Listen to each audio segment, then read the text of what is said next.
I updated my slides. So right now it's around 150 plus slides. So please be understanding if start to sound like a robot, or if I start to sound like I'm reading a book, no? So ganun lang naman. Our purpose today is, hopefully I would like to prepare you for your written exam. And as you know, you have taken it already in the past. There is a lot of breadth and coverage. Yun yung nagiging challenge sa kanya.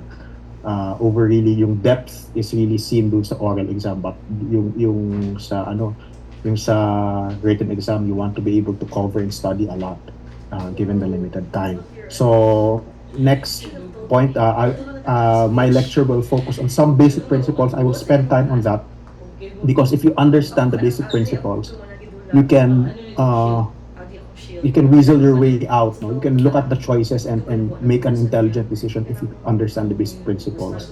And then later on, maybe breeze through the clinical discussions kasi maintindihan mo na. And then, of course, this is made to be fast talaga. So feel free to take screenshots for later review. If you have additional questions, you have the email addresses that were given earlier. I have multiple sources, some still the same from my previous lecture. Wala pa kasing bagong update. Shackelford will come out with an update next year, so watch out for that. It's a very good source for GI surgery. Cameron came out with their 14th, so this is a new source. And then, yeah, NCCN, every so often it updates now. So I would also be tackling if there are some conflicts in the sources, because sometimes you do not know where your examiner got their the source for their question. So at least basahin nyo na lang lahat para kung ano man tanongin sa inyo, you're ready. Okay? So I suggest for everyone who are going to review for your either for your comprehensive exam or for your orals, to make an outline, to make a study outline, a clear study outline, so you have clear objectives in topics that you want to know, have to know, need to read up on in order in order for you to really cover everything. Wala ka ma-miss. So for the esophagus, I'd like to go for it very quickly. So I will be going over some of the anatomy, some of the diagnostics that's done. And then for the clinical, I chose to discuss yung GERD, hiatal hernias, some motility disorders like achalasia, and cancer, and perforation and caustic injury. Yun naman parating lumalabas. For the others, it doesn't mean that you can ignore them. Please just go over them on your own time. Hindi ko na masasama dito yan eh. And then for stomach, it's also similarly, I will go over anatomy, diagnostic tests, a discussion on PUD. Kahit na right now our role is relegated to the emergencies of PUD, it is still a nice source of questions, lalo na yung decision making and pathophysiology if you'd like to go to the basics. And then of course cancer and yun. Okay. Sige. So for esophagus, I will start with this quote from the Master of Surgery. And it goes, surgically, the gastroesophageal and gastroduodenal junctions are perhaps the most difficult anatomic units in the operating room. And this is true not just technically, because as you, from your basic anatomy, diba, the esophagus spans three compartments, no? Your cervical, your thoracic, and abdominal. Compared to an organ that is only found in one compartment, mas simple, of course, in one compartment. And so it comes with it the morbidities, the possible anatomic location, the challenges in reaching the anatomic location, and also you have to consider the anatomic structures that the esophageal pathology might involve, diba? So that is a challenge.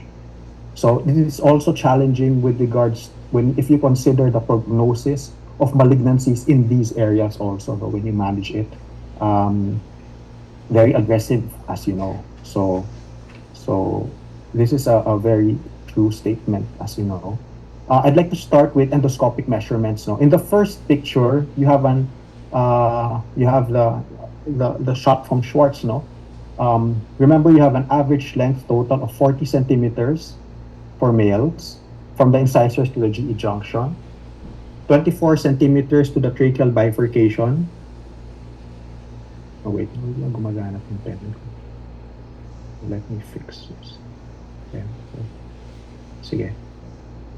24 cm to the tracheal bifurcation and 18 centimeters to the thoracic inlet. So the cervical esophagus, remember, lies in the neck bordered superiorly by the hypopharynx and inferiorly by the thoracic inlet, which lies at the level of the sternal notch. So typically, endoscopic measurements for the cervical esophagus measured from the incisors are from 15 to less than 20 centimeters. And I'm showing you another view from the lateral side here. So 15 to 20, tapos next, remember that due to your variations in height, sometimes the endoscopic measurements do not automatically correspond. This is another illustration. In this illustration, I'd like you to take note of the locations of your azygos vein and your inferior pulmonary vein. Okay, so because these are landmarks of your what? Of your middle thoracic. Okay, highlight of your middle thoracic esophagus. So when your endoscopist, for example, gives you the information, it's a 21 cm from the incisors. Saan siya? Think of upper thoracic, for example. So doon pa lang sa location from the endoscopy, the wheels in your head are already turning. How do I access this? For example, if I will operate, paano ko bubuksan ng patient? No? What other structures, for example, will be surrounding the mass? What structures might be hit or might be involved if I operate on this one? So that's what you can get at least from just the endoscopy. Another important anatomic consideration that will affect your operation is the curves, the natural curves of your esophagus. No? So two curves in the antero-posterior plane. It starts in the midline at the junction with the oropharynx, then deviates to the left as it descends to the thoracic inlet, and then returns to a midline position at about the fifth thoracic vertebra before once again to the left. So in the second picture here, this will be your view from your right thoracotomy, your Ivor-Lewis, Macchione, for example, but without the right lung. So if you can appreciate, you can see the entire length of the thoracic esophagus from this side, no? Whereas if you enter from the left thorax, you have a limited, let me go back. Okay, if you enter from the left thorax, you will only have a very limited view of your lower esophagus. So these are considerations when choosing between your right thoracotomy versus left thoracotomy when you're accessing your mass or your perforation. I also, isa pa, okay na. This one na lang for the posterior of the cervical esophagus. And then to wrap up the anatomy, this is the posterior view of your cervical esophagus, approximately 6 centimeters long. What is important here is your cricopharyngeus is over here. Superior to it is your Killian's triangle. So this is a weak area, which is the source possible formation of your Zenkers. Your Lammer's triangle over here is another possible source of our very, very rare diverticulum, which is a Lammer's diverticulum. Very rare because, of course, your cricopharyngeus is already below it, or it is below your cricopharyngeus, and so the chances of it having a pulsion diverticulum is a lot lower. So it is very rare. What's more common is this area, your Killian's triangle. We will be discussing this later on. And then some histology and physiology. So the proximal third is composed of purely striated muscle fibers. Your distal third is entirely smooth muscle fibers. Your middle third is a mixture of the two. okay, with a greater proportion of smooth muscle fibers. Clinical significance, it is in this middle area where there is slower transit and peristalsis. Long story short, mamaya we'll be discussing caustic ingestion. This is where the area where the substance, your caustic substance will pool and cause damage, diba? Most especially for the strong alkali. Okay, blood supply segmental. Just screenshot this. Pero, diba, just so you know the anatomy for your operations also, so you know. But just two things that are important from this slide. Number one, the heading that the blood supply is segmental. The blood supply is very fine and very small, so it is entirely possible to do your blunt dissection via your transhiatal approach, or when you do stripping of your esophagus during esophagectomy for caustic ingestion. You can peel off the esophagus from these blood vessels with minimal blood loss. Number two, at the same time, since it is segmental, it has levels. Meaning, if you dissect in one area, for example, you remove the lower esophageal segment, your mid and upper esophagus will not be devascularized, so you can still use it. Okay. It is also the same for your venous drainage. It is also segmental. What I'd like to note from this slide is the azygos vein. No, the azygos vein. It is a prime location to be injured during transhiatal dissection, so you have to be very careful. Or if you have a middle or mid upper tumor, you need to ligate this in order to access the proximal esophagus and your carinal nodes. No, if you have nodes in the distal trachea, right main bronchus, and recurrent laryngeal nerve, yun. So when you're doing a right thoracic approach, that's one. That's what you will ligate to access that area. And then another thing to note, siguro ano lang, of course, is connection to the portal circulation. And then of course, the esophageal varices and all of that. Okay. Okay. In contrast to your lymphatics, which are not segmental. Okay. So it is longitudinal. So it is an express train going up and down the esophagus. What is important here is you have to take note of the italicized lymph node stations in the first order dito. The second order, no? The italicized. You have your left gastric artery, your celiac axis. Isipin niyo anatomically that is already in the abdomen, no? So ang baba niya, ang baba. So you have a direct connection, kumbaga, you have a, a, an express train. If you are a cancer, if you are an esophageal cancer, kahit na cervical, kahit very up there, you have access to the abdomen, di ba? And we see this in incidences of skip metastasis. So if you look at the study of Akiyama back in 1994, you can see a very high incidence of skip metastasis in esophagus. Okay? Which means that even if you have tumors high above cervical, you may still have lymph node metastasis in the area below. So when you dissect below, parang it becomes similar to a D2 dissection to nasa gastric mo, no? May common hepatic, may left gastric, may celiac nodes that may be involved, no? This is also one of the explanations why a neoadjuvant or any systemic therapy can help in the outcomes of your esophageal malignancy. Kasi ang aga niyang kumalat. Okay? In terms of nerve supply, what's important here is during your dissection, you might injure your recurrent laryngeal nerves if you're working in the chest. So watch out for them. And of course, your other sympathetic branches. Okay? Siguro the vagus, we will be talking about that later sa stomach na lang. And then, okay. So in terms of diagnostics, this is a list of your studies that you may do for your esophageal pathologies. In your oral exam, there will always be that part when you will be asked, what will you request, no? So at least you have to be familiar with the diagnostic tests at your disposal. So yung manometric studies is very important for esophagus, but very limited lang yung availability in the Philippines. But it's very good to at least know that, no? Know that is one of the studies that we have to look for, in particular with esophageal diseases. uh, some motility studies.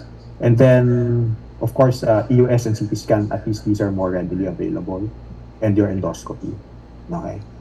So for EUS, just quick run through lang. So white, black, white, no?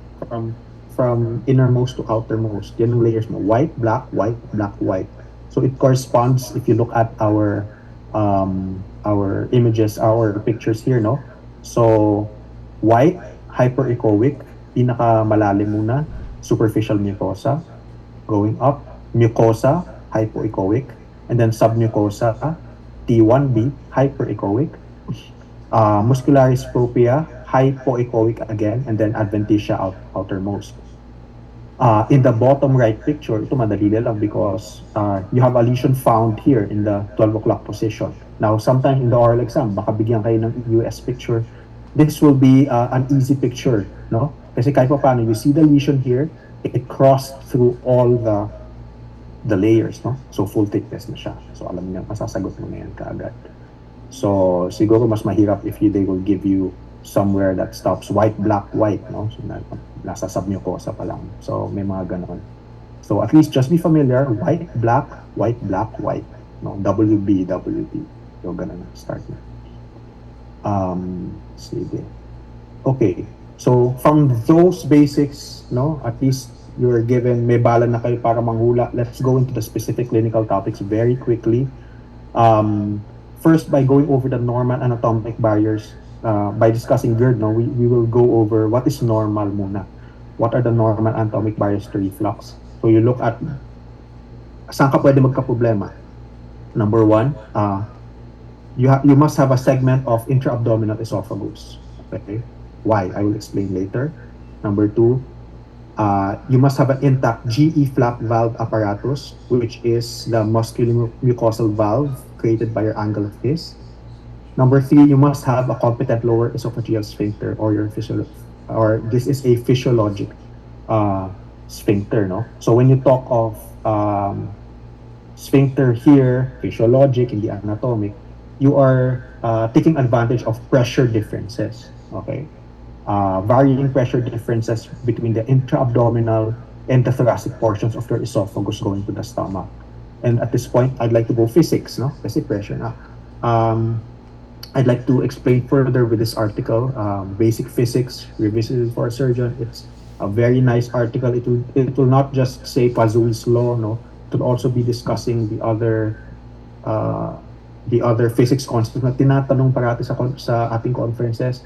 No, yung isa, yung law of Laplace, di ba? Yung mga ganun, parating tinatanong. It's very discussed. I recommend you download it. So we will be using the Pazui's law to explain the concept of reflux. So Pazui's law, basically, it relates to the rate of, now, in this case, they're talking of blood flow, no? Later on, we'll be applying this in terms of, kasi hindi lang naman dugo ang dumadaloy sa tubo sa katawan natin. We'll be applying this to esophagus, to the stomach. But in this case, tandaan nyo lang, the volume flow rate is equal to pi times pressure difference and radius. So directly and radius, so times ano pa, to the fourth, and over viscosity and length. So direct relation, pressure difference and radius, tapos pag viscosity and length, inverse.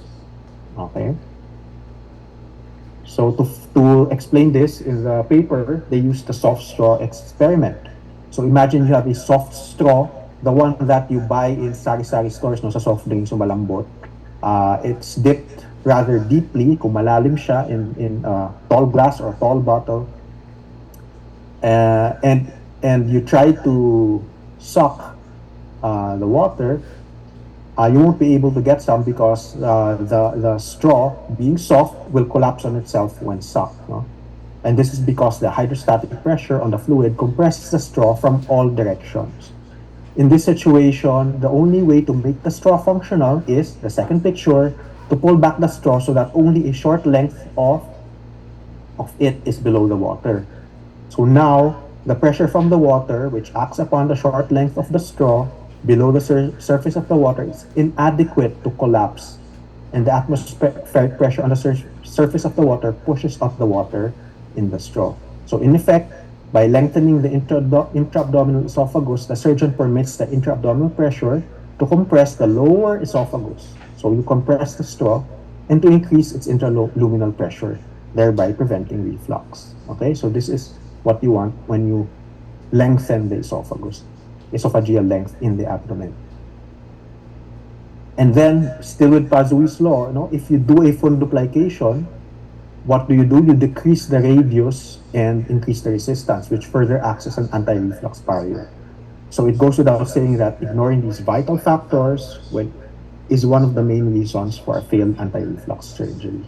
So another example, if we shorten the lower esophageal sphincter, um, for example, if there's a distension of the abdomen, again, you shorten the length, your flow rate increases. So mas madali nang bumalik, mas madali na mag-reflux when you have a fall. Kaya nangyayari, pagka busog yung pasyente, that's when the reflux can happen, di ba? So this one is, so ano naman. Okay.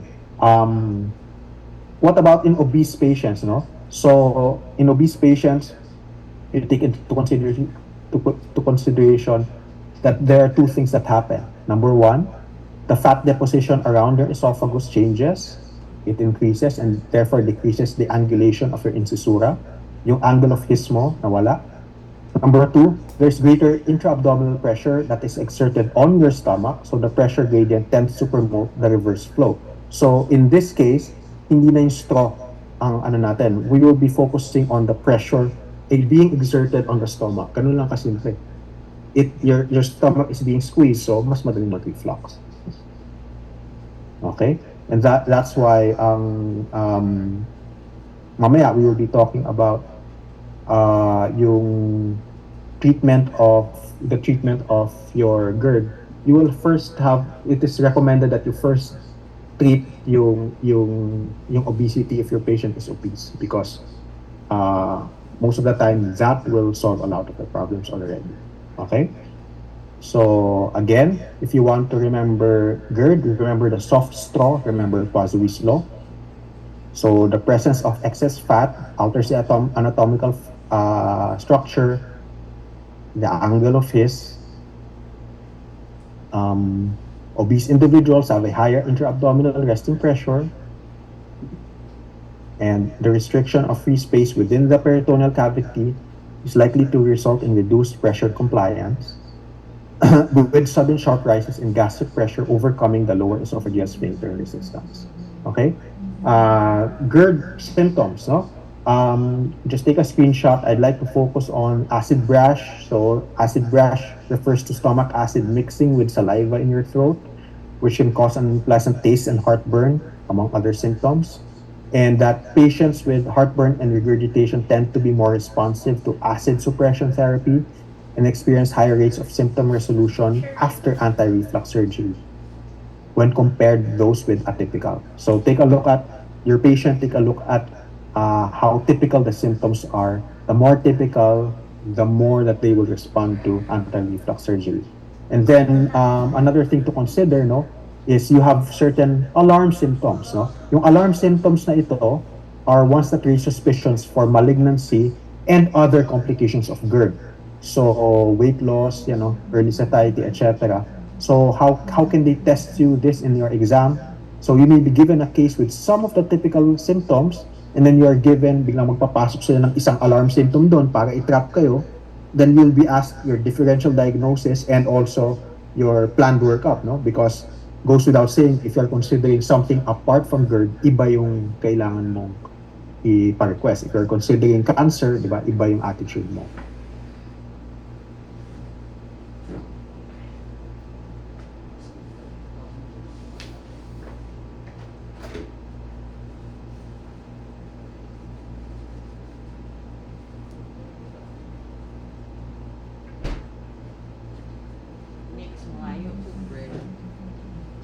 Kemarin. English mana? Kemarin. Lahat kayo ano? Dili na ko ay. Ambot. Wala ka nag-point bread gapon? Wala mga point bread. Expired na ni? Dili ko. Hindi na ang imo ha? Di mo ko talaga ko jibang ko. Naka... Panic na siya. Panic face. Makado mo sa dagkakon. Okay, sorry about that. Let me try to.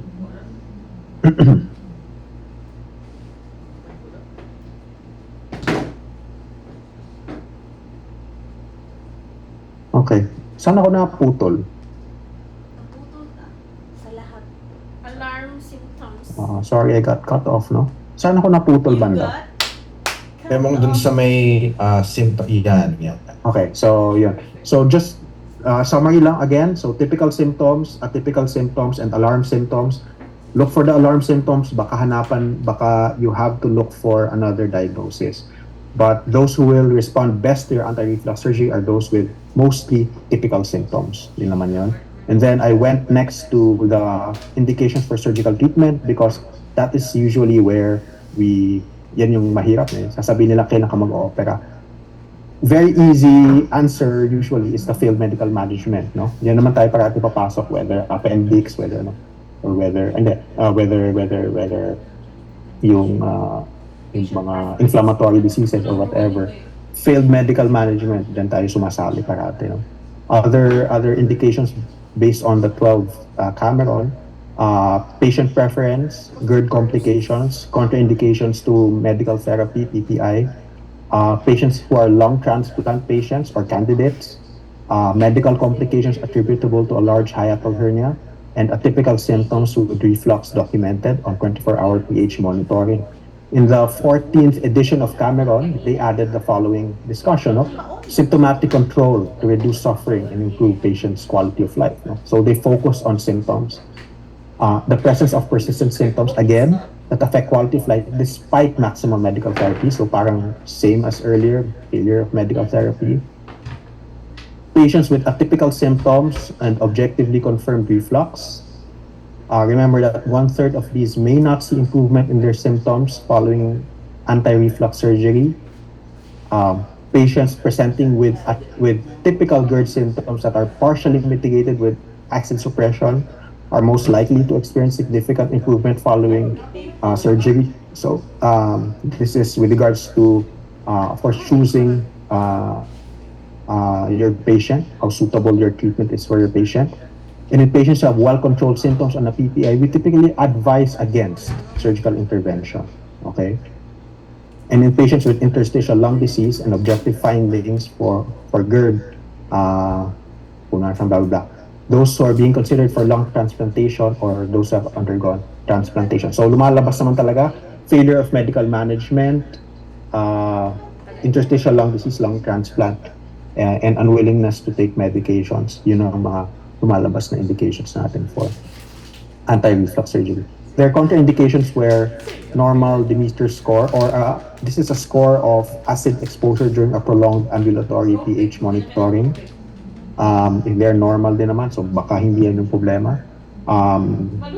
Symptomatic patients who do not demonstrate objective findings of abnormal reflux. Okay, so look for another diagnosis. And abnormal ambulatory pH monitoring, but complete preoperative workup demonstrates another diagnosis such as achalasia, esophageal CA, large paraesophageal hernia, and obesity. So obesity is a relative contraindication for anti-reflux. They would rather that you consider a wide gastric bypass, for example, to address the obesity-related health problems, which would also later on addressing GERD mo, as we explained earlier sa formula. Okay? In Schwartz, again, just hammering it ulit-ulit, proven GERD with typical symptoms despite adequate medical management, younger patient unwilling to take lifelong medication. Okay? I look for our gastro colleagues, when will they refer? Sa kanila talaga, they will refer patients with GERD whose symptoms respond to PPI but not amenable to long-term medical treatment. So for them, they just focus on yung medical treatment. No? So basta ganun, pero lumalabas yung theme ko, medical, failed medical, unwilling to take medical management. tapos lung Si transplantation, Al nagluto, anak. versus yung obesity. Yung obesity, you address obesity first. Okay. Sige, ano pa? Primary reflux repairs, no? So, ano yung mga techniques? So, let's just go over them. Nissen, Toupet, anterior partial or door, Hill, Belsey, Mark 4. So, the basic tenets, again, for any procedure, you restore the LES length, and then you create a valve by decreasing the radius. Diba? Parang ganon. Or restoring the angle of his, nasa Hill. So, for Nissen, classic full 360-degree wrap, with or without the division of the short gastric arteries, di ba? So, sometimes wrap may be too tight, problems are dysphagia, inability to belch. So, the most commonly used is the toupet, posterior partial. Anong picture? Posterior partial. This is the posterior partial. Kadalasan yun ang ginagamit for all patients presenting for anti-reflux surgery. For some surgeons, no? Others would apply a tailored approach. Either way, it is very useful for us, no? For those undergoing the anti-reflux repairs, either to having endoscopy, intra-op, very useful to assess yung opening. Anterior partial, or the door procedure is this picture. This picture, lower left. Anterior partial, it is mostly 180 degrees yung would give you success 90% of the time, and it is used primarily in association with lap hellers for achalasia because anterior siya. So tinatapal, nakabukas yung anterior mo na myotomy. You just tapal your fundoplication there. Very convenient, diba? Hill is where this picture over here, you restore your GE flap valve. Teka lang, gumagana ba yung zoom ko nito?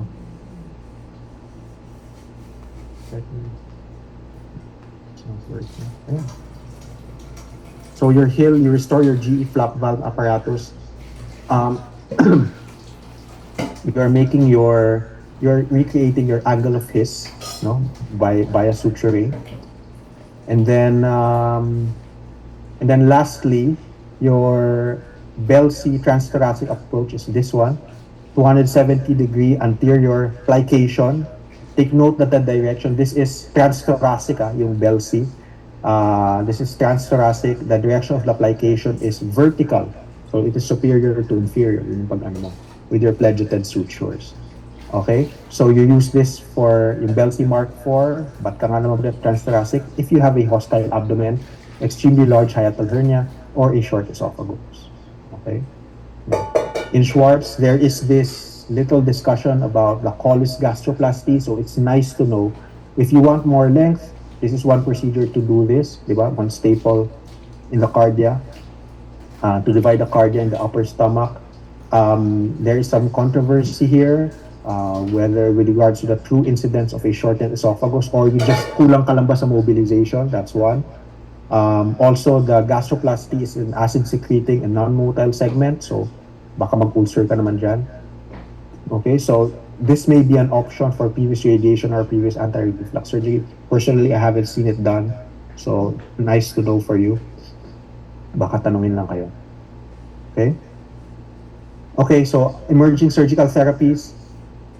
Important at least that you know that there are options that are endoscopic. This one is a fundoplication using a stapler. Kung nakikita ninyo, it is transoral, no operation. You recreate the angle of his over here. This is the Esophagus, okay? And then you can also create you can also use heat to remodel the lower esophageal sphincter. You make it tighter, stretta. And then anti-reflux mucosectomy, you recreate the valve similarly by ablating the surrounding mucosa. Okay? So some emerging endoscopic therapies for GE reflux. And another one, for laparoscopic surgery, an appliance, the Lynx appliance. You have a ring of magnetic beads that are placed laparoscopically around the GE junction to augment the lower esophageal sphincter. So of course we are looking for long-term data, etc. So But these are nice alternatives, minimally invasive. Okay. Let's discuss Barrett's very quickly. I'm at 35 minutes. Normal squamous epithelium of, keyword naman sa Barrett's, goblet cells. Okay, goblet cells, pink, salmon colored, long term. Very important that you treat the underlying causes of Barrett's, which is GERD. You prevent the progression of Barrett's esophagus to adenocarcinoma. And if there is already this plastic Barrett's, you have to treat it. How do you treat it? This is an algorithm. Just take a screenshot from Cameron. What I'd like for you to focus on is that your anti-reflux surgery can still halt further progression of your low-grade dysplasia. Okay, so low-grade dysplasia, there's still a role for anti-reflux surgery. Ang problem for high-grade dysplasia, you already have to do some sort of ablation or EMR. You have to remove the tissue already, along with your anti-reflux surgery. Okay, and of course, if you already have cancer, then you have a different algorithm altogether. Okay, so ganon. The latest version of the American College of Gastroenterology is still the same. They have similar algorithms with us, except that they differentiate from what they see as flat columnar mucosa Barrett's. So iba yung ginagawa nila versus nodular Barrett's. If it is nodular, they go straight to an endoscopic mucosal resection. So much more, if you really think about, logical naman eh, nodular, di ba, mas suspicious. So go ahead and remove it endoscopically. Okay, and to follow up, no, this is your follow up and surveillance. So there's a role for repeat EGD for non-dysplastic Barrett's. Okay, so again, just take a screenshot of this. Take note of the role of repeat EGD, acid suppression therapy, high dose PPI, and then repeat EGD, di ba? So mga ganyan. So very important. Okay, hiatal hernia. Very quickly, your stomach or your intra-abdominal organs herniate through interior thorax. No, so you have different types: 1, 2, 3, and 4. Most common is type 3, combined sliding, rolling, mixed. Okay. Ito mahalaga. And then if you have symptomatic paraesophageal hernia, patient will be referred to the surgery. Without prohibitive operative risk, should be corrected surgically. Heartburn, examples of course, heartburn, regurgitation, postprandial epigastric fullness, etc., etc. If you have patients again who are elderly, asymptomatic, minimally symptomatic, pwedeng conservative. Okay, so again, repair should be considered for asymptomatic patients in whom a paraesophageal hernia is documented incidentally and who are in otherwise excellent health. So individualized therapy again. Workup, barium esophagogram, upper endoscopy, abdominal and chest CT, manometry, and that's it. No. So again, the role of manometry, it is good in order to differentiate whether this is a true hernia or because of a neuromuscular problem. Okay. Yeah, medyo logical naman yan. So surgery, the basic steps, no, whether lap or open, reduce the herniated abdominal contents into the abdomen, excise the hernia sac, return the GE junction into the abdomen, mobilize your intrathoracic esophagus to ensure 2 to 3 cm of tension-free intra-abdominal esophagus, and repair of the diaphragmatic hernia defect. So halo-halo, nandyan pa rin yung basic tenets of your Poiseuille's law. Dinagdag mo lang naman yung hernia defect repair. Then how do you repair? This is medyo may controversy between Cameron and sa Schwartz. So in Schwartz, reduction in recurrence rate when mesh was used. Synthetic mesh must be used, non-absorbable synthetic mesh must be used carefully, not in a key fashion, blah, blah, blah, blah, blah. So mesh, okay sa Schwartz. Biologic mesh, based on the current evidence, our experience, use of mesh is not routinely recommended, should be reserved for patients in whom a tension-free chororoplasty cannot be achieved. So, ganun. Kadalasan naman in hernia, that's really the thing eh. Malaking bagay sa atin yung tension yung technical aspect, no? So tension free in for it for our repair to be durable, di ba? So magkaiba. In my own personal experience, na very few, wala pa namang siguro around 2 to 3 centimeter, uh, pediatric yung isa elderly. I do not know, hindi na nag-follow up, so I do not know if they recurred, pero so far okay naman. Um, I looked at SAGES, no? For them, mesh helps, no? Demonstrated a recurrence rate of 26% versus 8%. So for this one, a lot of different points of view. Pero well, at least in terms of shorts, mukhang may benefit pati SAGES. Okay? So just take note of that. Motility disorders. So we now move on to the motility disorders. I will go over motility disorders from top to bottom, no? We start from the most superior. So pharynx and upper esophagus. For them, you will always have a transit dysphagia, meaning you have number one, you look at the symptoms, may inadequate oropharyngeal bolus transport, inability to pressurize the pharynx, inability to elevate the larynx, discoordination of pharyngeal contraction and cricopharyngeal relaxation, decreased compliance of the pharyngoesophageal segment secondary to neuromuscular disease.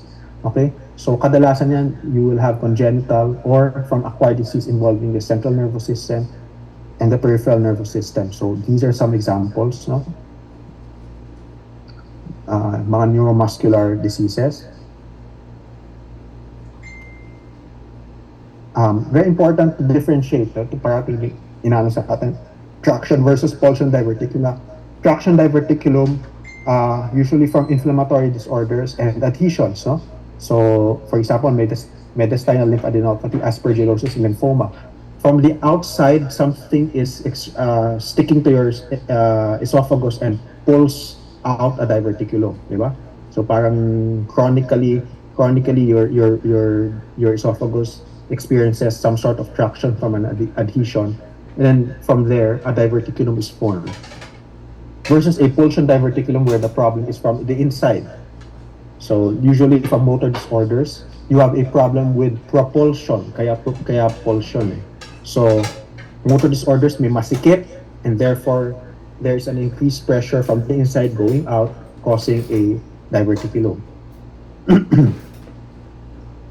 Okay, so start with pinakataas Zenker's diverticulum. So the problem is you have loss of compliance in the pharyngoesophageal segment, and because of your histologic evidence of restrictive myopathy in the cricopharyngeus muscle, as we saw earlier in the picture, no? In cricopharyngeus ang problema mo.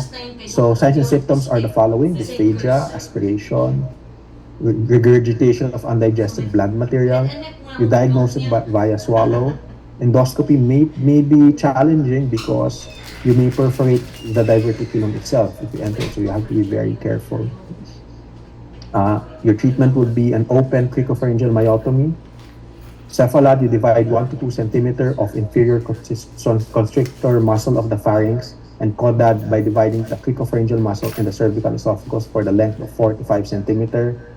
But it is still best if you are manometrically guided para itong mga 1 to 2 cm, 4 to 5 cm, you don't have to approximate that. If you have a manometry, then you have an objective guide as to where the constriction is. It takes the guesswork away. So manometry again will be helpful in this case. From the top, from cervical, we move down to the lower esophageal sphincter, achalasia. Okay, so most common of primary esophageal motility disorders, it is caused by an unopposed cholinergic action that results to a failure of the lower esophageal sphincter to relax in response to swallowing and lack of coordinated peristalsis in the distal esophagus. So this therefore causes the destruction of the inhibitory postganglionic neurons of the distal esophagus, so causing that tightness. You present with the progressive dysphagia, heartburn, regurgitation, chest pain, halitosis, aspiration, unintentional weight loss. So classic bird's beak appearance, in contrast esophagogram. You may see a dilated or tortuous esophagus, retained food, and esophagitis and resistance to passage of your scope. If you do EGD, manometry is still the gold standard. Um, Seen by incomplete relaxation of the lower esophageal sphincter in the absence of coordinated peristalsis. Your manometry is the ideal workup because it will allow you to classify your achalasia into three types according to the lower esophageal sphincter relaxation and the degree of peristalsis. Okay? So type 1, classic, type 2, impaired LES relaxation with pan-esophageal pressurizations and absent peristaltic contractions, type 3 or spastic achalasia. And they say that yung type 3 was initially used for, type 2 pala, type 2 achalasia was the one where poem was indicated, no? Okay, so that's very useful for if you have manometry. If you do not have manometry, your option is this one, clinical, Eckhart score. So you may use the Eckhart score. It is useful both for assessing your patient pre-op and post-op, no? So titingnan mo, dapat nagka-improvement after mo yung operahan. Okay, so you have the following. You give a corresponding score based on dysphagia, regurgitation, retrosternal pain, and weight loss of the patient. If you have a score of 0 to 1, you are at stage 0. 2 to 3, you are at stage 1. 4 to 6, stage 2. Greater than 6, stage 3. And treatment success is defined according to Eckhart as a score of 3 or lower after the therapeutic intervention. But of course, this is limited by what we said earlier. This is just a clinical, no? A clinical diagnosis. Sometimes tataas yung score mo. Sometimes you may have an Eckhart score of 3 and still experience dysphagia. Yun ang problema mo ito. Okay. So other options that are non-surgical. So these are alternative. These are for patients who are poor surgical candidates. You have nitrates, calcium channel blockers, PDE5 inhibitors. So these are your the problems with it. Endoscopic, you can give Botox. However, this is transient, di ba? So again, it will still go down to myotomy or dilatation. Now, for endoscopic pneumatic dilatation, 1/3 may recur later on. So you will have to select these patients. No, the best outcomes with your pneumatic dilatation are patients older than 45 years old, with a post-dilatation pressure of less than 10 millimeter mercury. Okay, and also type 2. So kasamang type 2. So yun. So this is also limited, no? Per-oral endoscopic myotomy, as mentioned earlier, very attractive. This is very, very attractive for type 2. Feasible and safe, equivalent short-term outcomes with 90% success rate. Of course, we will need to assess for long-term efficacy, but it's very promising. Okay, so achalasia. Lapellers is with partial fundoplication is a gold standard. Okay, so in Schwartz, the recommendation for your myotomy is 5 centimeter above the GE junction, up to 2.5 cm below onto the cardia. Okay, just be careful of perforation, and also remember yung ating anterior fundoplication.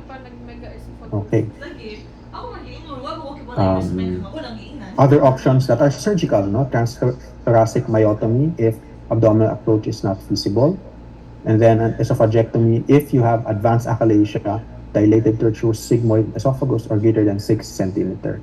But already, with Lapellers, we have greater than 90% improvement already. So this is already the last resort. But it is nice to know, and you have to be ready to answer this in case you are being asked of specific indications na ganyan, no, for esophagectomy. So advanced achalasia, tortuous sigmoid esophagus or greater than 6 cm diameter. Laki na rin naman nun eh. Parang hindi mo na rin. Yan. This is an algorithm from GI medicine. So for the treatment of achalasia. So for patients with low surgical risk, of course, dito kasi parang sumubok pa rin sila ng dilatation, pero yun na nga, sa atin, but remember, the gold standard would still be Heller's myotomy, and these are your other alternatives. Poems is also promising for less than 40 years old with dito naman type 3 achalasia, di ba? So for failed responses, esophagectomy naman. And then for those who have high surgical risk, yan dyan yung Botox, and dyan yung pharmacologic therapy. Okay. Carcinoma. Okay. For carcinoma, um, six most common in the past ang squamous cell, but still in areas called the esophageal cancer belt, China, Central Asia, and India, it's still the most common. In the US, in Western Europe, adenocarcinoma arises for is the accounts for majority of the cases because of obesity and GERD. No? Um, when you are given an esophageal case, define first, asan ba siya? Is it C-word 1, C-word 2, C-word 3? Because if you are C-word 3, you have a different algorithm. No? You'll treat the patient as gastric. So type 1 and type 2 will be esophagus. So next, algorithm for SCC. I will just go through this. All of you have copies of your NCCN. All of you have copies of NCCN. What I'd like you to take note is the recommendation for T1A, no? Endoscopic ablation or outright surgery. Pwede mo na. Outright surgery for T1B node negative. So we will contrast this with the recommendations for adenocarcinoma later on. Chemo-RT. Take note of the role sa SCC ng definitive chemo-RT for cervical lesions. So, chemo-RT. So, radiation may role parati yan sa squamous cell carcinoma. And then in this one, you have just remember that even if you did or you talk in your multidisciplinary that you have a definitive chemoradiation, there is still the role of a salvage esophagectomy for those with persistent local disease. So it doesn't mean that if you chose definitive chemo-RT that you will rule out surgery forever. Okay, so reassess, reassess, reassess. And how do you reassess? I'd like to stress also that there is the role of PET scan. In other guidelines, you mostly see PET scan relegated as an adjunct to your CT scan, etc. For here, PET imaging is very useful because patients because most esophageal tumors are FDG avid. So FDG PET CT is very useful.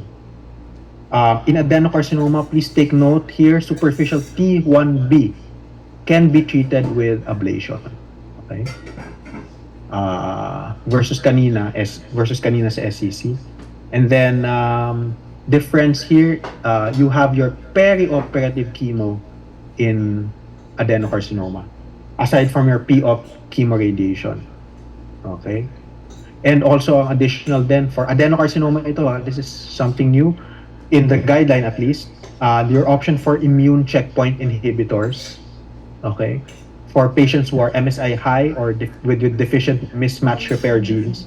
So, iyan yung mga monoclonal antibodies, no? Nivolumab, ipilimumab, pembrolizumab. Okay? So, there's a role for adenocarcinoma. Okay? So, ayan.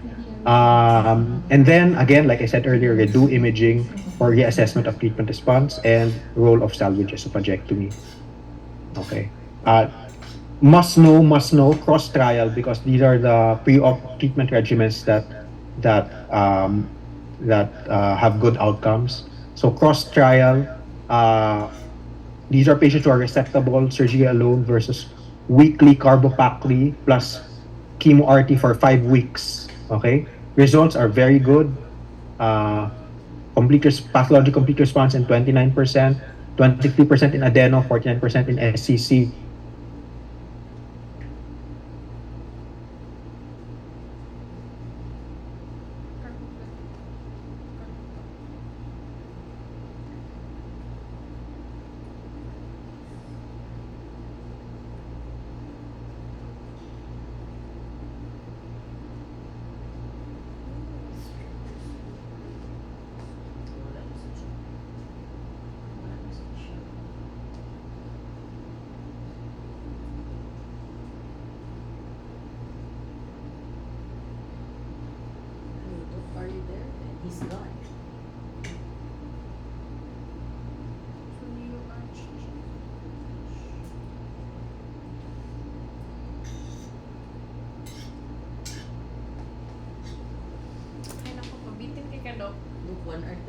Sabay mo. Ay, nako.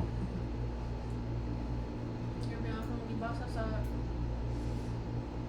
current of mga 2 weeks. Weeks kasi on our Okay. I think I stopped at flot. Oh, flat trial. cross trial patadok. Okay. I think I stopped at flot. Ah, So, flot 4 trial, they were comparing the classic magic trial with flot. Flot nga pala is FU, leucovorin, oxaliplatin, and docetaxel. Okay? As compared to the ECF of the magic trial. So, long story short, superior ang outcome. Okay? 50 months versus ECF. Median overall survival. I was looking for, there is a comparison of flot 4 versus cross, no? So, that is the matchup that we want. That is the comparison that we want. Hindi lang inabot itong lecture natin, but the result will be coming out later this year, June 2024 or July. Abangan nyo sa July, where we will see whether for adeno, no, flot 4 versus cross, which would be superior. And then ito partially na lang to, gastric. This is more gastric and GE junction. This is important in critics 2 trial because it will be comparing chemo versus chemo RT versus chemo RT cross, no? So andito lahat, kinumpare na lang lahat. However, it will be coming out in October 2027. So yun lang naman. Diyan naglalabanan ano bang best. It is already established more or less that neoadjuvant for esophageal cancer may benefit. Now we just have to pick which is the best for our patient. Okay? So ganon. Surgical approaches, alam niyo na ito, just take a screenshot. I would just like to stress the following. So for thoracic anastomosis, remember that there is less chance for a leak, but if you do leak, there is a higher mortality. You have more dire consequences because of mediastinitis, mag-leak ka sa chest. For cervical anastomosis, you have a higher chance of leak, but it is much less lethal because if you have a leak, nandito lang sa leeg. Okay? Proponents of your transhiatal approach have shown lower post-surgical, yung kay Oringer ito, no? You have lower post-surgical morbidity, better early survival advantage, and equivalent long-term survival if you did a transhiatal compared to a transthoracic. However, it is also useful for any thoracic tumor location, but for those with a large middle esophageal tumor adjacent to the trachea, it may be dangerous, diba? So baka you have to choose another technique if your lesion is here, and if you have positive subcarinal nodes. So baka choose a transthoracic route if you have these patients. In Ivor-Lewis, you will end up with an upper thoracic esophagogastric anastomosis, di ba? Yun lang yung matitira mo eh. So if you have upper thoracic lesions, you will need to cut a bit higher, edi mapupunta ka na sa cervical. So Ivor-Lewis, not kulang for an upper thoracic lesion. Okay? And then you have the minimally invasive. Okay? So, ganun lang naman. Take a picture of this one. So you take a look at your lesion, and then take a look at your possible surgical approaches. As you can see, each one has multiple applications. What is very important is that you individualize it according to what is available, what is your expertise, and according to your patient's medical status. Possible conduits, gastric, colon, and jejunum. Okay, and you need 15 lymph nodes removed. Okay, complications. Okay, things to consider. Pulmonary complications are 50 to 65% of deaths after surgery. So you have to have the importance of your pulmonary function. Kaya leak, look for it in your drains. Baka tanongin sa exam niyo, may milky discharge. Look at your management. Just take a screenshot of this one. And also anastomotic leak. Endoscopy, conduit necrosis. There are endoscopic means to manage the leak, no? So just take that into account, no? So, respiratory complications, sky leak, anastomotic leak, problems sa esophageal. Okay, if you have a patient with esophageal perforation, this could be due to a foreign body ingested a big chunk of meat, or you have Borhave syndrome. If you are suspecting it, first, what you have to do, you have to find the perforation, localize it with water-soluble esophagography. Okay? Operate if not contained. When you repair this, what are your options? To buttress your repair, you can use your strap muscles, your SCM, your diaphragm, and your intercostal muscles, or your pleura. And then you make sure you put a drain by your chest tube. And then you have your minimal invasive or options by stenting and VATS. Okay? Caustic ingestion, baka tanungin sa inyo to. In Schwartz, you already know that you can either, your patient would either ingest acid or alkali. Okay? Coagulative necrosis and acid ingestion limits tissue penetration. Strong alkali capable of delivering damage immediately upon contact, even in the esophagus. So, take note of yung sinabi natin kanina about the middle esophagus, no? And then, regarding yung caustic substance staying there and causing the damage there. And then, the pH, viscosity, concentration, and amount and contact time and comorbidities are also considerations. So when you receive a patient, ask concentration. What is the concentration sana? What did the patient drink? Di ba? Gaano kadami? Okay? You may ask, no, what about yung hydrochloric acid sa stomach natin, di ba? 1.2 to 1.5 yun. Why doesn't it burn us that fast? Remember that the commercial na hydrochloric acid is around 10 times more concentrated than that. So, this with the pyloric spasm, it really cause damage to your stomach, no? And again, no, remember that sa liquid sauce na naman, full thickness injury to the esophagus occurs within 10 seconds for 22.5% sodium hydroxide versus just 1 second if you have a 30% sodium hydroxide. So concentration, you take note of the patient, yung ininom niya, and that will really help you correlate with the clinical picture of your patient. Okay, four things I would like to highlight in this slide. It is the thrombosis that inhibits the blood flow causing necrosis. Second, there is an evolution of the disease, no? You take note of the timing. And you have to anticipate and manage both the acute and the chronic phases of the disease. Remember that even if the esophagoscopy is normal right now, strictures may appear later on. Number three, it is during the ulcerative granular phase when the esophagus is at its weakest. Okay, so remember, so therefore during this period you would avoid endoscopy, and even more so you would be avoiding endoscopic dilatation during this area because you might perforate it. Okay, and then despite studies that describe the separate pathophysiology of acid versus alkali, the clinical management is still similar. Acute phase, resuscitate, assess for necrosis, perforation, and then you determine this disposition, no? O operahan ba o hindi? Or observe ba? Or pauwiin? Intermediate phase, repeat your assessment, assess for necrosis, perforation, and then chronic phase, you address stricture formation, dysmotility, and possible cancer. Okay? So whether caustic from acid or alkali, acute, intermediate, chronic, pareho naman. Emergency room, parang trauma din, ABCs, but you look for the following. Okay? And very important, a multidisciplinary team approach early on. Okay? So you just take a screenshot of the workup. Very important, endoscopic assessment, the Zorgar staging. Okay? Para madaling matandaan, grade 1, mere erythema, it will heal without incident. Hanggang 2A, heal without incident yan madalas. Okay? 2B, stricturing. Dito mag-start. Pwede mag-stricture ka na dito.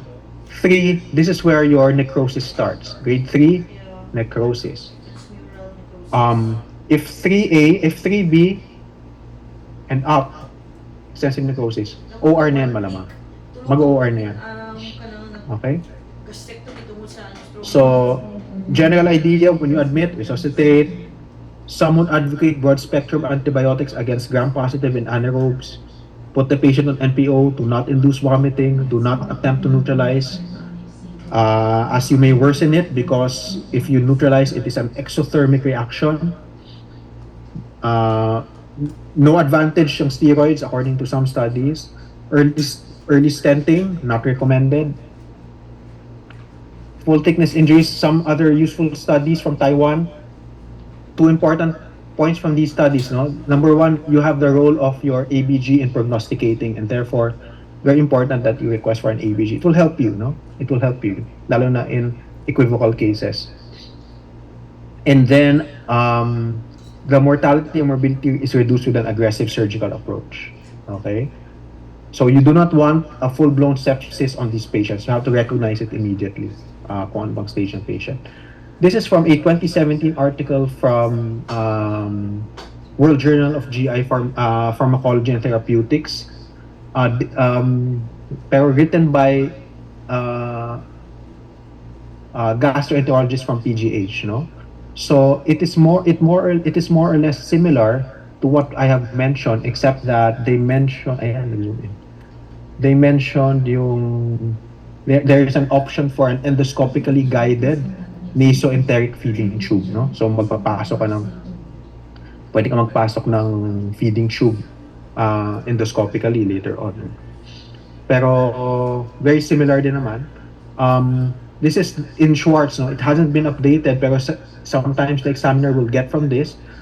What is important to note in the Schwartz discussion is, in terms of treatment, they have a low threshold for an exploratory laparotomy, no?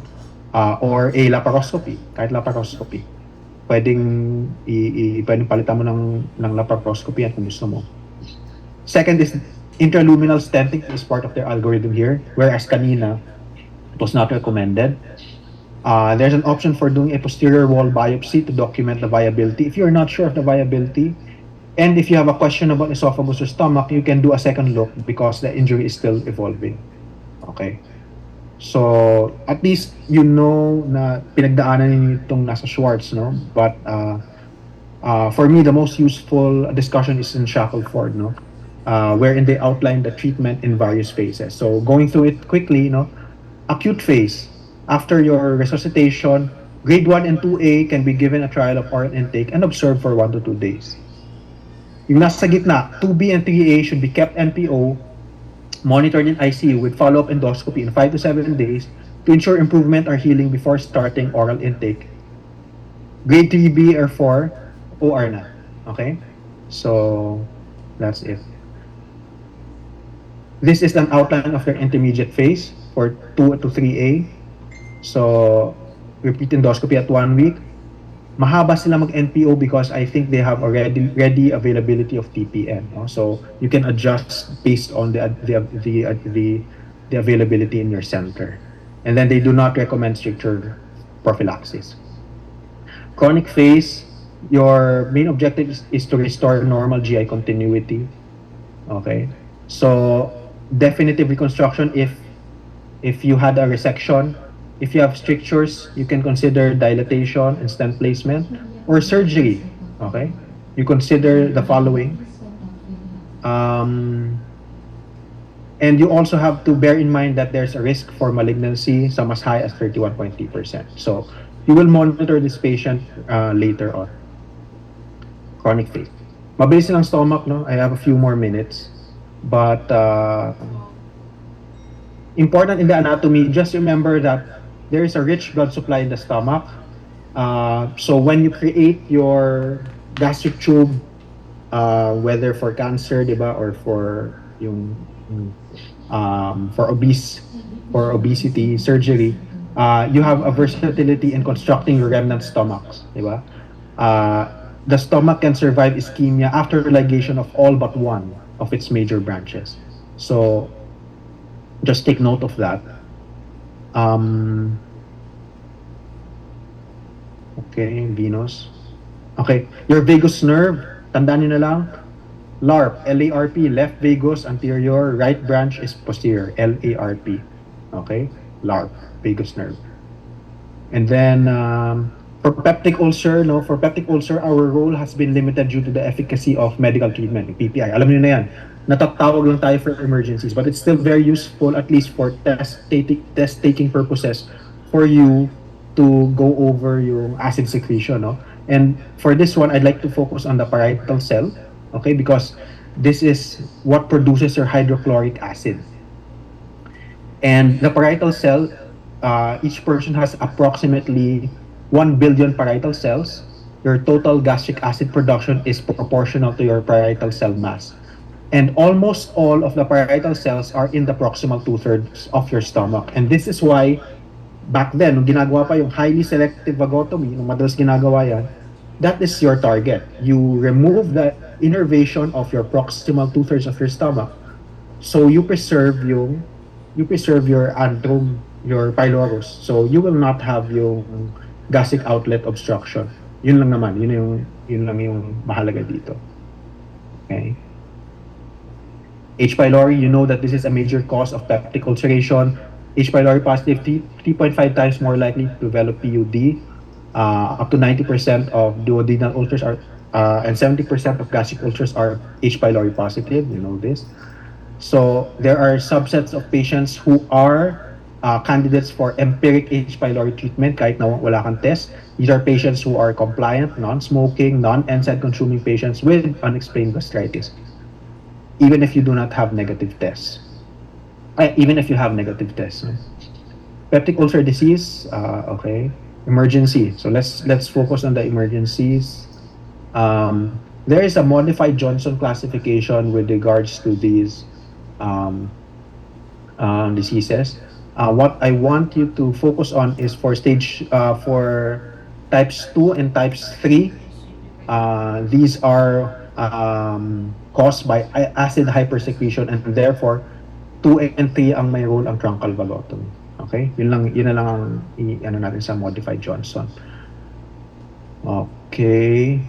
Yes, same thing being discussed here also.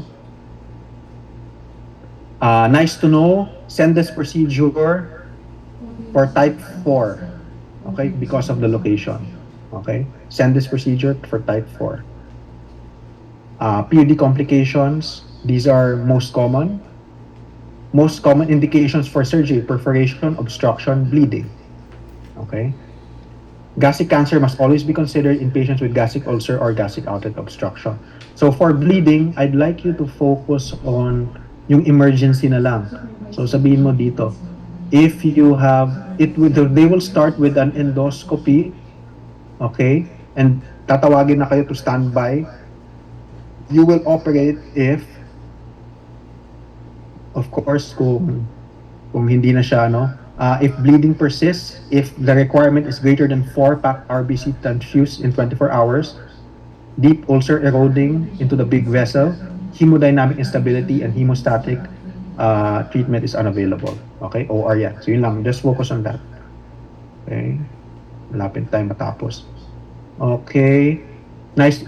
Very important, if you have a bleeding duodenal ulcer, your access is an anterior longitudinal duodenotomy, pylorus and the distal stomach. You do a 3-point suture ligation, okay? Figure of 8 at the top and the bottom of the ulcer crater, and a U-stitch underneath the crater, okay?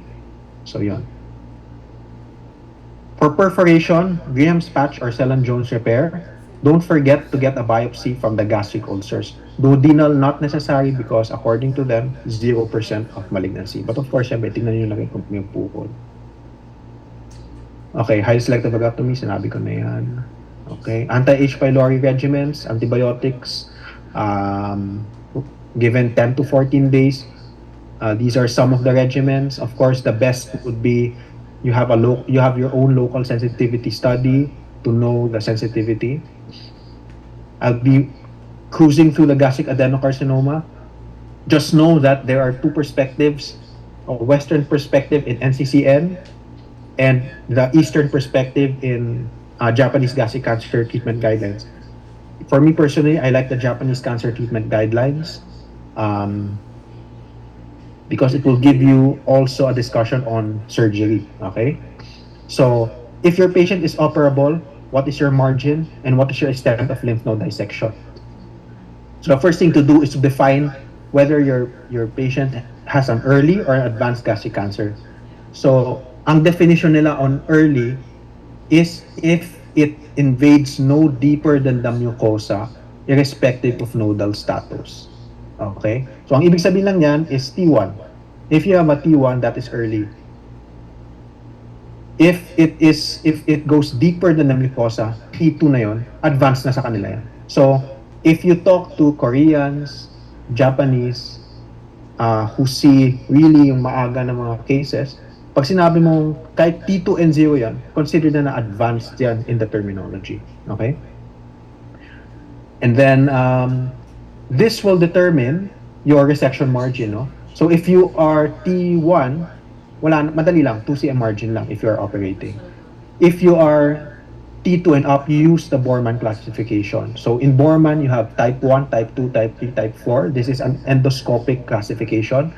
Type 1, polypoid. Type 2, ulcerating. Type 3, ulcerating, infiltrating. Type 4, infiltrating. If you have type 1 and type 2, kahit 3 cm proximal margin, okay na. If you have the infiltrative, type 3 and 4, kahit 5 cm, okay na sa kanila. Okay. This is the treatment algorithm in the Japanese gastric cancer guideline. You may take a screenshot. Madali na lang ito because they just divided it in early gastric cancer, what you do, metastatic gastric cancer, and in the middle yung kailangan ng advanced that is not metastatic or still amenable to surgery, di ba? And they also have a mention of your adjuvant treatment dito sa baba. We now talk of extent of lymph node dissection. When we say D1 lymphadenectomy, T1A that do not meet the criteria for EMR ESD. Okay? T1B and O tumors that are histologically of different type, of differentiated type, and 1.5 cm or smaller in diameter. D1 plus lymphadenectomy are T1NO tumors other than the above. Okay?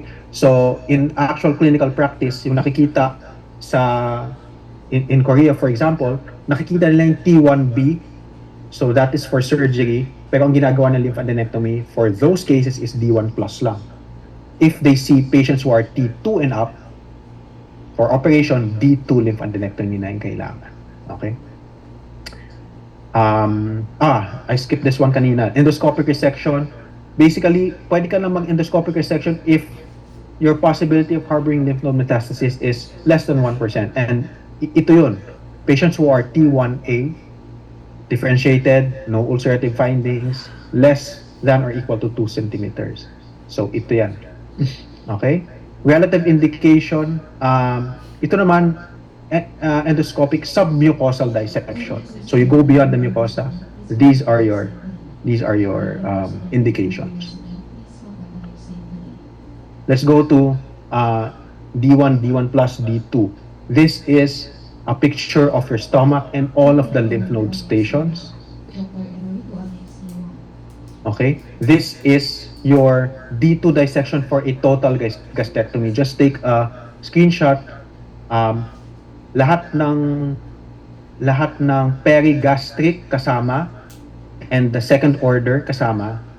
And for D2 kasama yung station 12A and 11D. Station 12A is your hepatoduodenal lymph nodes. 11D is your distal splenic artery.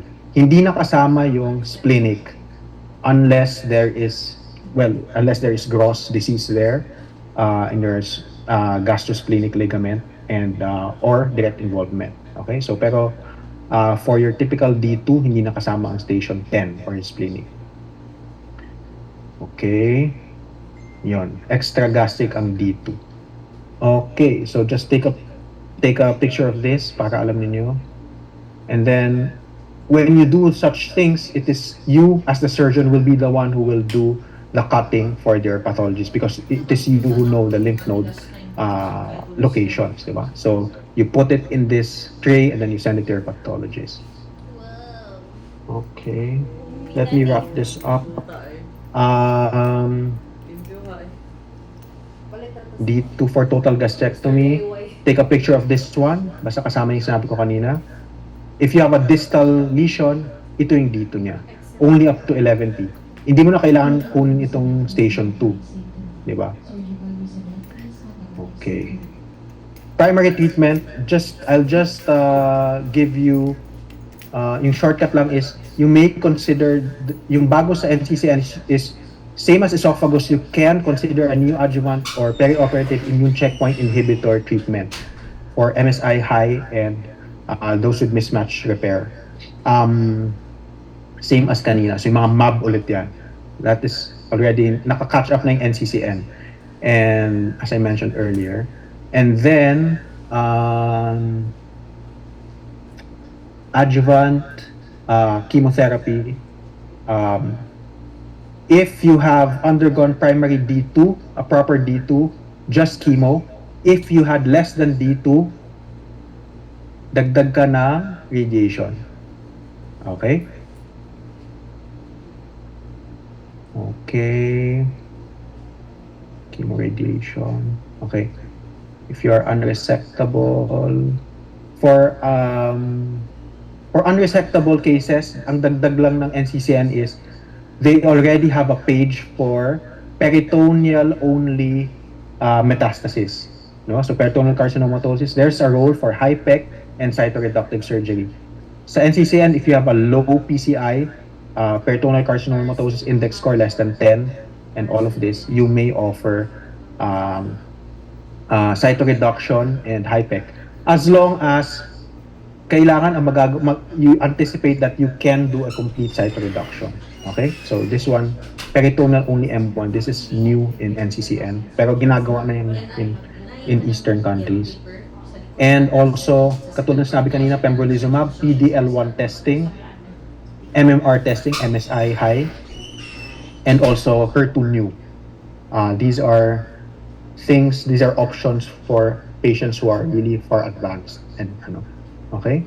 So yun lang naman. Wrapping up, last topic, GIST, mesenchymal origins, interstitial cells of Kehal. So just you know all of this, Ang idadaglag lang naman natin dyan is the role of EUS, and it is in EUS which will show you the high-risk features, and there's no need to do biopsy unless you're considering neoadjuvant or a purely medical treatment for advanced unresectable disease. Yun lang naman nasa slide na to. For neoadjuvant, you have so many options now, imatinib, avapritinib, etc., meron na. Yun lang naman, sunitinib. Okay?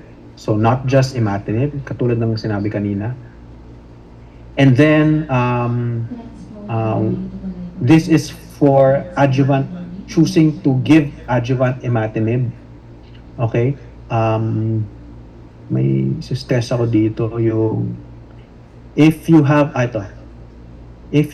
patient with tumor rupture, okay, pwedeng high risk ka na. Okay, so this highlights the importance of your OR. Make sure that you do not rupture the tumor because baka naman low risk lang talaga siya, baka hindi na kailangan imatinib, but because of your rupture, ipapa-imatinib mo siya. Okay, yun lang naman. And then there is also this 5-year adjuvant imatinib study of the PERSIST trial. Okay, so I will show that later. For gastric GIST, ito lang ibibigyan mo ng imatinib. Okay? Moderate to high.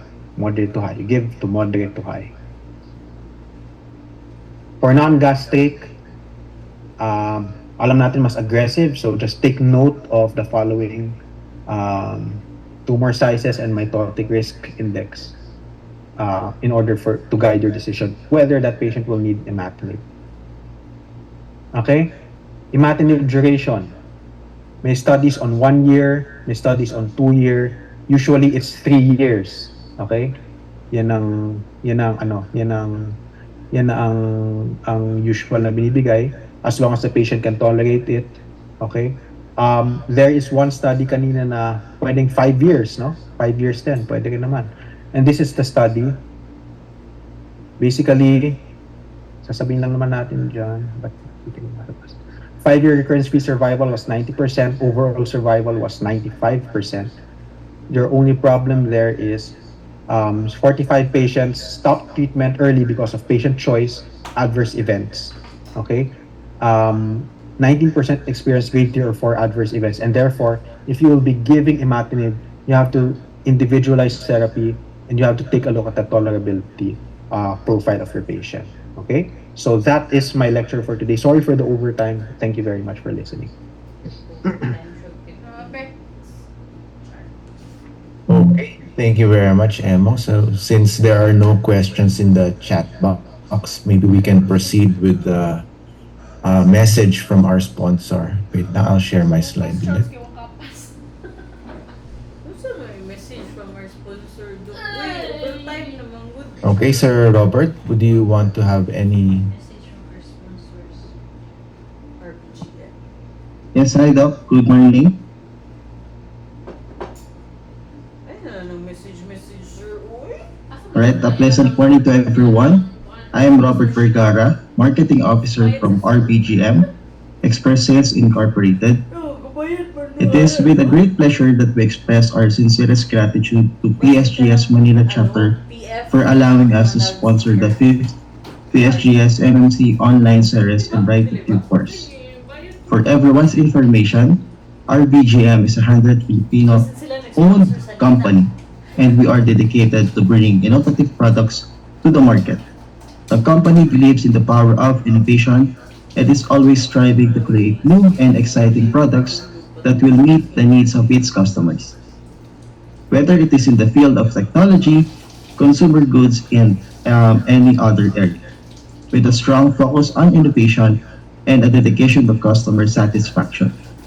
RBGM is a company that will make a positive impact in the world of business. Once again, thank you very much and have a nice day. Thank you very much, Sir Robert, and thank you sa walang sawang pagsuporta. So we will just play the videos from RBGM.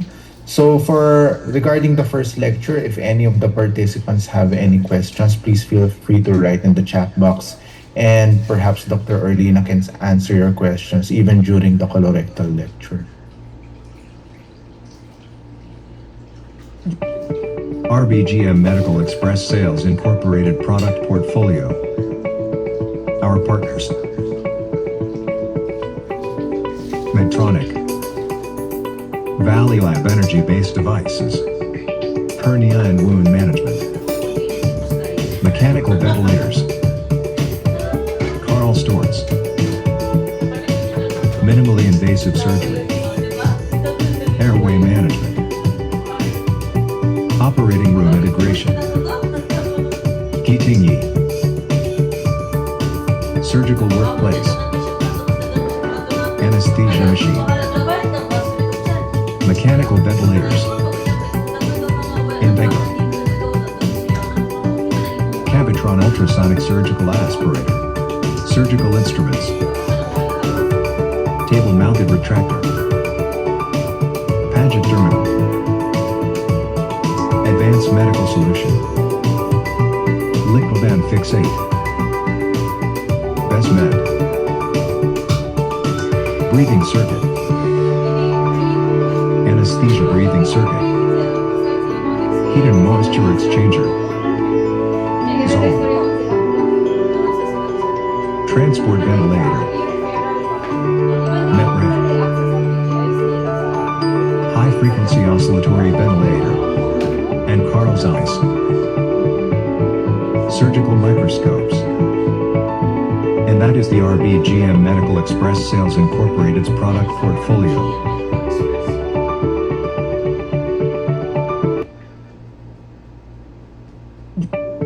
Our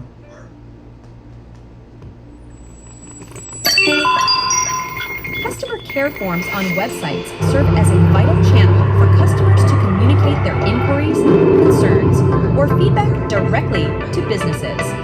Here's how they typically work. Accessing the form, customers navigate to the website's customer care or support page, where they usually find in our QR code. This leads you to the customer care form. Form fields. The form typically consists of fields where customers can input their information and details about their query or issue.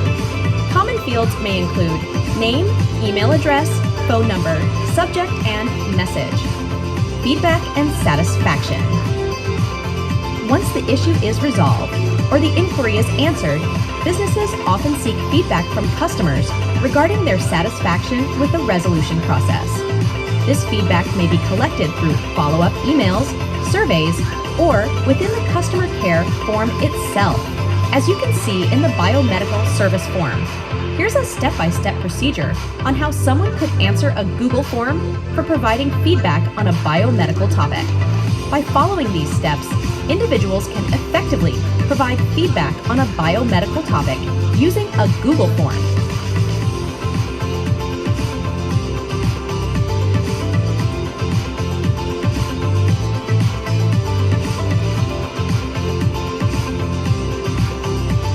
Lastly, the product complaint form. A product complaint feedback form is a structured tool used by companies to gather information from customers who have encountered issues, problems, or dissatisfaction with a particular product. By using a product complaint feedback form, companies can effectively collect customer satisfaction.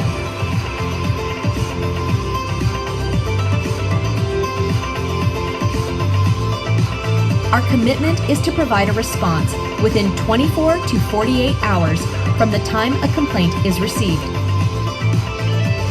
If you'd still prefer to use the web-based version, no problem. The RBGM customer care form is still fully operational. For details, visit rbgmmedical.com. Okay, again, thank you, RBGM, for helping us. So we will now proceed with the next lecture. So our next lecture would be regarding colorectal and anus. It will be delivered by Dr. Romulo R. Cabantac III. Dr. Cabantac is a colorectal surgeon who took his GS residency at the St. Luke's Medical Center in Quezon City and colorectal fellowship in the same center. He took further studies in robotic colorectal surgery at UK and is an active consultant at St. Luke's QC and BGC, Our Lady of Lourdes